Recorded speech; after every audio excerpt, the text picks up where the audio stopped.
disepakati, diyakini oleh para penafsir Alkitab adalah tempat di mana Tuhan Yesus mengalami perubahan wujud atau disebut dengan transfigurasi. Itu ada di wilayah Israel Utara yang tidak terlalu tinggi. Tingginya 600 meter dari permukaan air laut, jadi tidak begitu tinggi. Kalau Bapak Ibu yang sudah pernah ke sana pasti akan mengunjungi dan mendapati 3 bangunan yang disiapkan, biasa disebut dengan kapel. Untuk gambar besar ada gambar Tuhan Yesus, lalu ada gambar besar Musa dan Elia sebagai upaya memvisualkan peristiwa yang terjadi pada saat Tuhan Yesus dimuliakan. Beberapa hal saya ingin berbagi untuk Bapak Ibu Saudara. Yang pertama, tolong lihat ayatnya yang ke-17. Pasal 17 ayat 1. 6 hari kemudian, ini 6 hari dari mana? 6 hari yang dimaksud adalah 6 hari dari Tuhan Yesus memberitahukan kepada murid-muridnya bahwa sodekat waktunya. Untuk Bapak Ibu ketahui, 3 kali pemberitahuan Yesus tentang kematiannya. Ada 3 kali, dan ini kita menemukan pemberitahuan yang pertama bahwa dia akan mati, disiksa, mati, lalu kemudian bangkit. Itu pemberitahuan itu setelah 6 hari peristiwa ini terjadi. Ada 3 nama yang menarik: Petrus, Yohanes, Yakobus. Kenapa ini menjadi circle dari Tuhan Yesus? Kenapa mereka yang dibawa? Kenapa tidak bawa yang lain? Kenapa 12 orang tidak lengkap mendampingi Tuhan Yesus? Dan saya menemukan hal yang menarik sekali bahwa 3 sekawan ini bukan hanya muncul di peristiwa transfigurasi. Mereka ada di lingkaran terdekat juga pada peristiwa-peristiwa khusus. Peristiwa yang kedua adalah ketika Tuhan Yesus membangkitkan anak perempuan Yairus. Tuhan Yesus bilang begini, semua keluar, dorang 3 enggak. Mereka 3 lah yang menyaksikan peristiwa itu, membangkitkan anak perempuan dari Yairus. Lalu yang ketiga, Bapak Ibu menemukan juga 3 nama ini, Petrus, Yakobus, Yohanes, pada peristiwa apa? Ketika Yesus pergi ke Taman Getsemani, dia hanya mengajak 3 orang untuk kemudian bersama dengannya menanggung kepiluan, berdoa di Taman Getsemani. Saya membaca beberapa artikel untuk mencari tahu mengapa Tuhan Yesus memilih 3 orang ini, tidak memilih yang lain. Saya tidak menemukan jawaban selain bahwa 3 orang ini adalah para murid yang paling pertama memang dipanggil, dan kedekatannya adalah kedekatan khusus. Selebihnya tidak ada. 3 orang inilah yang menyaksikan hal yang mulia, hal yang agung tentang kemuliaan Tuhan Yesus atau Epifani itu. Tapi mereka juga yang turut menangis bersama ketika Yesus membawa beban yang cukup berat pada peristiwa yang akan terjadi beberapa jam di Taman Getsemani itu. Jadi mereka melihat hal yang agung, tapi juga mereka diberi kesempatan menyaksikan hal yang penuh sengsara. Yang kedua, Bapak Ibu, tolong lihat tokohnya.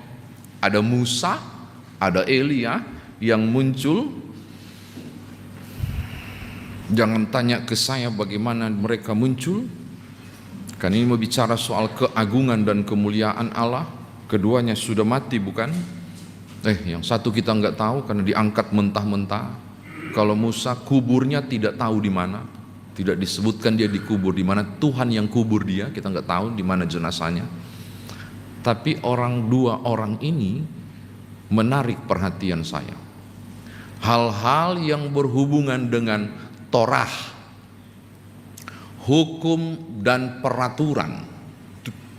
Kitab suci itu salah satu yang dianggap tinggi itu Torah atau hukum Taurat. Simbolnya adalah Musa.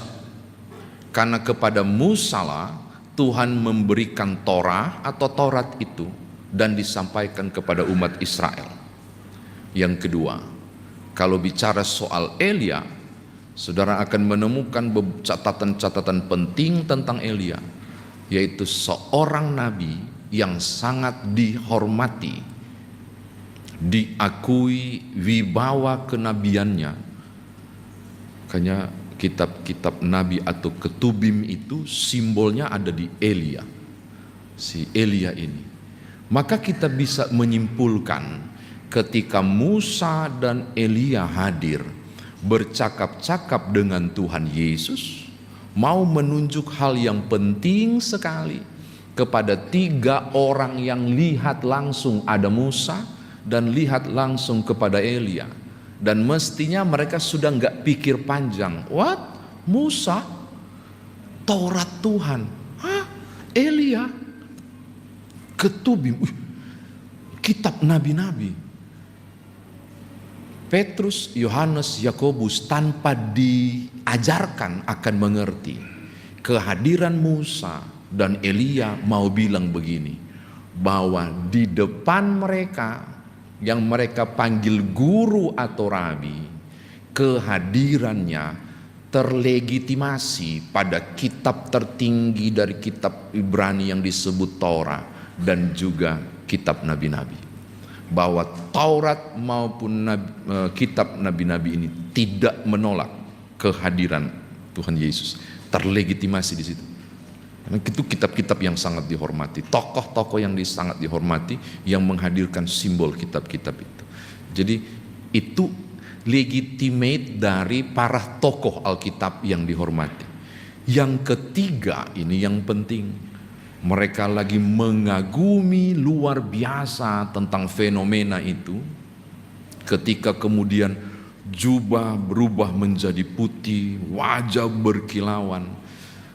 Bapak Ibu, kalau mereka sampai terdiam dan terkagum, film apapun tidak bisa memvisualkan kondisi itu. Wow, itu sesuatu yang sangat ilahi begitu hadir dan muncul pada peristiwa transfigurasi. Bahasa kita sekarang, hadirat Allah begitu nyata dan turun terlihat melalui proses transfigurasi Tuhan Yesus. Lagi asik menyaksikan dan menikmati itu, muncul legitimasi yang ketiga. Ada suara dari langit berkata, inilah anakku yang kukasihi, kepadanyalah aku berkenan, dengarkanlah dia. Sudah tahu reaksi mereka? Langsung tunduk menyembah. Pada kondisi psikisnya apa? Ketakutan. Jadi ini bukan suara biasa. Walaupun mixer ini sudah bagus, lebih bagus lagi suara itu yang muncul. Dan saya langsung tunduk, nunduk dan nyembah karena suara berwibawa dari sang Bapa yang menunjuk kepada anak untuk masuk ke legitimate yang ketiga. Pribadi ini keluar daripada kunti. Saudara akan baca di Injil Yohanes pasal 8, Yesus bilang, aku keluar dari Allah, mau menunjukkan bahwa dia adalah anak Allah. Oleh karena anak itu sebutan yang biasa Bapak Ibu ya, bagi orang-orang Yahudi menyebut bahwa yang di sini anak di atas Bapa. Jangan Bapak Ibu, anak di atas Bapa berarti harus ada Allah Ibu. Itu yang kan lagi rame di YouTube, aneh-aneh cara pemikirannya yang tidak benar. Inilah anakku yang kukasihi, mau menunjuk tentang keilahian Yesus. Ini pribadi keilahiannya yang aku berkenan, dengarkanlah dia. Jadi suara ketiga melegitimate bahwa pribadi ini bukan manusia biasa. Ketika bilang anakku, itu mau menunjukkan tentang keilahian. Oke, terakhir yang ketiga. Mereka bilang begini, Tuhan, bagus banget situasi ini. Bolehkah kami membangun 3 tenda? 1 untukmu, 1 untuk Musa, 1 untuk Elia. Kenapa begitu? Ini soal sopan santun. Dengan pemikiran kehadirannya akan lama, maka harus ada tempat berteduh. Tapi juga pemahaman yang kedua, simbol, supaya kalaupun sudah tidak ada, orang tahu ada peristiwa yang terjadi di situ. Jadi 2 hal itu, membangun tenda, sopan santun supaya kemudian ada tempat untuk bernaung, tapi juga wow, ini perkara besar, ini harus diberi simbol, harus diberi tanda, yaitu 3 tenda harus dibangun di sini. Andai kata ini terjadi dunia modern, Petrus itu orang modern sekarang, paling dia akan mengatakan, Guru, Tuhan, kita harus segera buat penawaran tender pada kontraktor untuk bangun 3 bangunan kokoh, mewakili engkau, Musa, dan Elia. Kemampuan mereka kan cuma tenda zaman dulu. Sekarang pasti bicara soal simbol, sesuatu yang megah pasti akan dibuat seperti itu. Simbol, sifatnya hanya simbolis. Oke, saya kira demikian firman Tuhan ditafsirkan bagi kita. Nah, sekarang bagaimana kita bawa dalam kehidupan beriman kita? Bapak Ibu pernah tahu nggak ular Nehustan? Ular tembaga yang Elohim bilang waktu mereka dalam perjalanan ke Mesir, kan kepala angin ini Israel, bikin dosa minta ampun, bikin dosa minta ampun, dihukum diampuni dan seterusnya. Tuhan begitu marah pada peristiwa lembu emas, sangat marah, maka tiap orang itu kesian dipatok ular dan mati. Lalu Tuhan bilang kepada Musa, buatlah ular dari tembaga, kasih berdiri. Mereka yang dipatok ular dan tanda menyesal, mereka akan datang di sini, di Nehustan ini, ular tembaga, sebagai simbol pengakuan akan kesalahan dan permohonan belas kasihan. Dorang datang ke sini, mereka nggak akan mati, mereka akan sembuh, pulih. Tahu nggak apa yang terjadi? Barang itu dijaga, lama-lama jadi keramat. Akhirnya orang Israel nyembah 2, 1 Elohim, 1 ular tembaga, menjadi berhala baru. Siapa yang hancurkan? Raja Hizkia, porak-porandakan itu ular tembaga. Kalian sudah salah, kalian nyembah simbol, bukan hal-hal yang utama. Kayaknya mau arah ke sana itu. Kalau kemudian Bapak Ibu tidak terpusat pada pemahaman yang benar. Saya lahir di Manado, Bapak Ibu, di sini banyak orang Manado, tolong koreksi saya kalau salah. Alkitab itu harus rapi, simpan di bufet, nggak boleh berdebu. Kalau lagi pegang dan pangku, tiba-tiba tung dan jatuh, so berdosa kita. Kalau jatuh berdosa, Tuhan ampuni saya. Lama-lama nyembah barang ini. Yang terjadi apa? Alkitab dimasukkan ke bufet, dilap-lap dari debu, bufetnya dikunci, anak kunci ditaruh di blue band punya kaleng kosong, ditutup rapat, kalengnya ditaruh di bufet yang lain, baru dikunci. Baru kuncinya ditaruh di belakang bufet. Sorry ya, ini berlebih-lebihan sih, tapi aku mau bilang begini, bukan begitu, dimana bukan begitu, tapi memang dirapi banget. Mana lebih benar? Rapi banget dijaga bersihnya, atau akhirnya harus kotor karena sering dibuka dan dibaca? Karena Alkitab bilang, inilah anakku yang kukasihi, kepadanya lah aku berkenan, dengarkanlah dia. Maka bacalah firman, lalu hayati, baru kerjakan, bukan simpan Alkitabnya. Saya nggak tahu masih ada nggak kejadian di situ, di Bapak Ibu sekarang. Pokoknya kalau tidur, kong tiba-tiba tak kancing, apa namanya yang orang Manado bilang itu? Apa kote? Ketindisan, tahu ketindisan? Pokoknya mimpi jahat dia, ada orang lagi cekek di begitu. Gampang, orang-orang tua bilang, ambil Alkitab, taruh di bawah bantal, di dekat pantai leher. Sudah tahu? Tetap ketindisan dia, tapi lebih fatal, besok pagi lehernya sakit. Kenapa dia tidak bangun, baru buka Alkitab dan baca kebenaran firman? Di situ ada kuasa yang memulihkan dan menguatkan.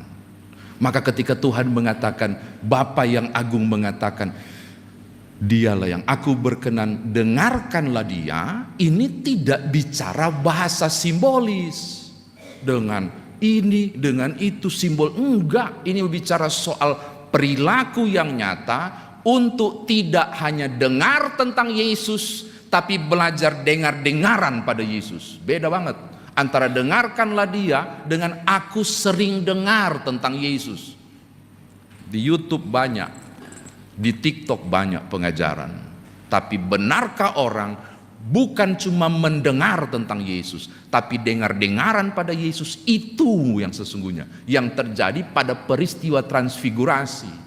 Ini bukan cuma soal wow keren perubahan wujud, bukan. Ini soal perintah langsung dari Sang Halik semesta. Ketaatanmu kepada Allah setara dengan ketaatan kepada anakku, sebab keilahiannya sederajat. Bicara soal Trinitas dan Tritunggal. Jadi saya mau katakan begini, penting sekali. Kalau kita memang suka dengan bahasa-bahasa simbol, hari ini bukan bahasa simbolnya, tapi ketaatan penuh untuk kita kerjakan. Yang kedua, di sisi yang lain juga Bapak Ibu, kita diajar juga melalui kisah ini dan tradisi ini. Betul juga ya, ada momen-momen khusus yang kita peringati.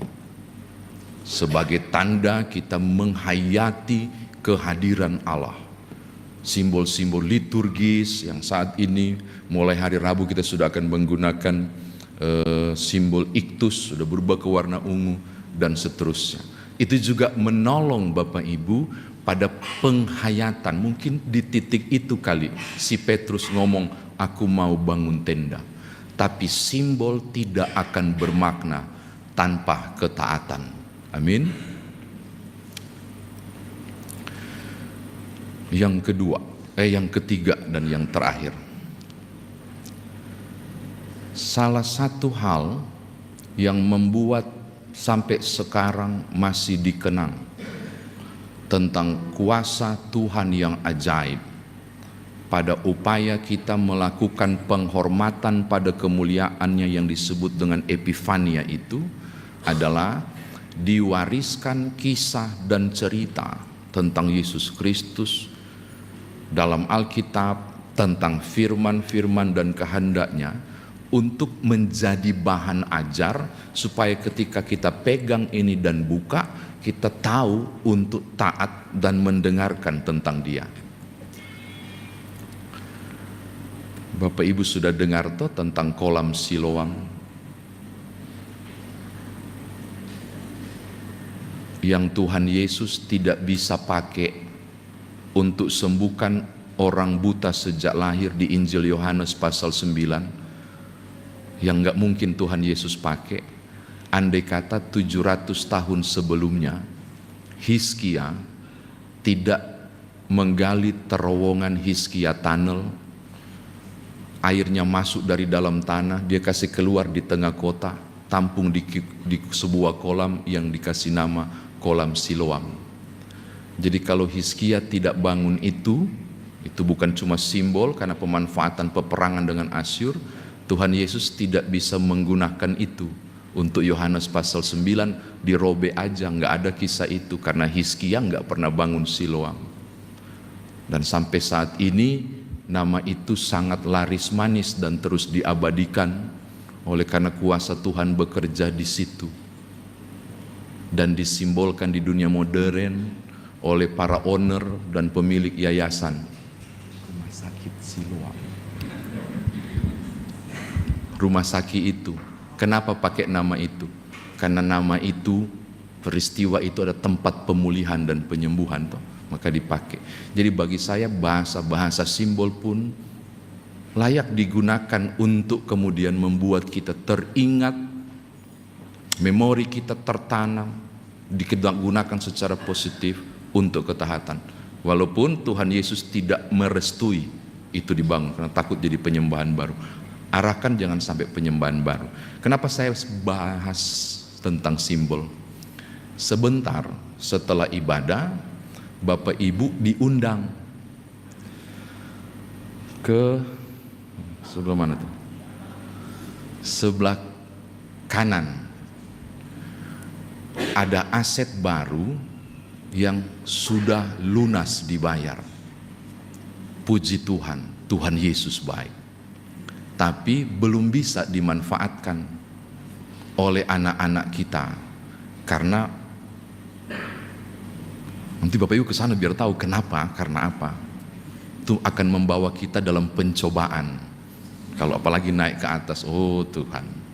Maka hari ini kita sedang membuat juga simbol rohani tentang kehadiran Allah yang disimbolkan dengan benda mati ini yang akan kita doakan supaya menjadi hidup untuk kemuliaan Allah.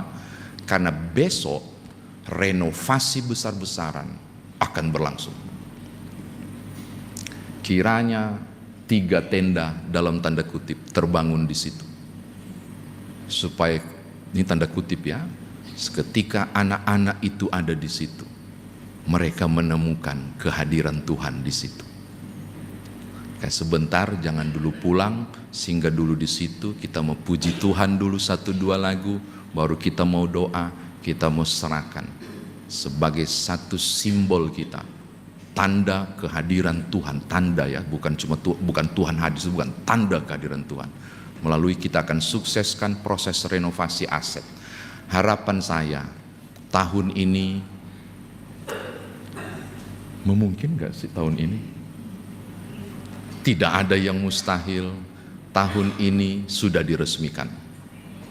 Baru Bapak Ibu mau latihan paduan suara, di situ bisa dipakai. Bapak Ibu beraktivitas, di situ bisa dipakai. Supaya kita tahu bahwa melihat itu kita bisa melihat simbol pemeliharaan Tuhan dan kehadiran Tuhan. Yang sebentar pulang ya, harus singgah di situ, kita harus sembahyang dulu. Supaya siapapun yang berdoa, dia harus mengerjakan doa itu. Kan ora et labora tuh, berdoalah di sana dan kita kerjakan doa itu untuk menyukseskan. Transfigurasi adalah bukti tentang kemuliaan Allah. Kita adalah surat terbuka yang memancarkan kemuliaan itu. Tuhan berkati Bapak Ibu. Haleluya. Amin.